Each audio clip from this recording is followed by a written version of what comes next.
இதே மாதிரி தரன்னு எடுத்துகிட்டு 4 ஃபார்ம் ஹவுஸில் வச்சுட்டு, ஏன்னா கவுன்சிலர் தோட்டம் எங்கே போயிருக்காங்கன்னா அவன் கவுன்சிலர் தோட்டத்தில் அடித்தாங்க சார்னு. கொலைகாரன் கூட இது மாதிரி கொடூரமாக இது மாதிரி நம்ம தாக்க மாட்டான்னு சொல்லியிருக்காரு. மேலாக பார்த்தா 18 காயங்கள், இங்கங்கே சிராய்ப்பு, அடி, மணிக்கட்டில் இது மாதிரிலாம். உள்ளே பார்த்தா உள்காயங்கள் பார்த்தா 26.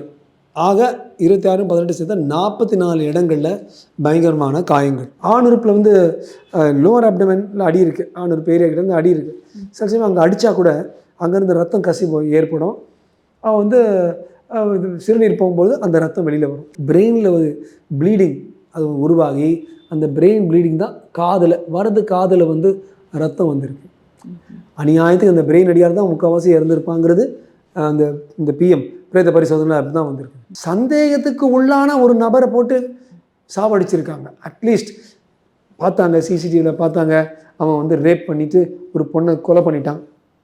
அவனுக்கு என்ன கேட்டிங்கன்னா அஃப்கோர்ஸ் பொது வெளியில் சொல்லக்கூடாது, அப்பேற்பட்ட ஆளுங்களுக்கு சிறந்த என்கவுண்டர் நல்லாயிருக்கும். பட் இது வந்து சந்தேகம், யாரோ ஒருத்தர் ஒரு புகாரை கொடுக்குறாங்க அப்படின்னா நான் ஒன்று கேட்குறேன், பொதுமக்கள்கிட்ட இது கேட்குறேன்.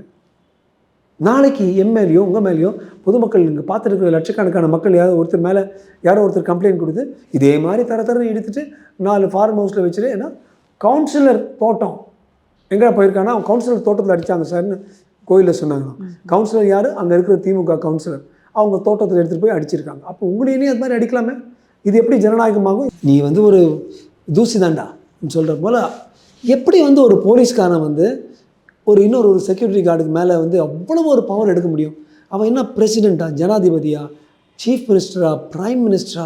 ஆஃப்டர் ஆல் ஒரு பப்ளிக் சர்வெண்ட், ஒரு வேலைக்காரன்.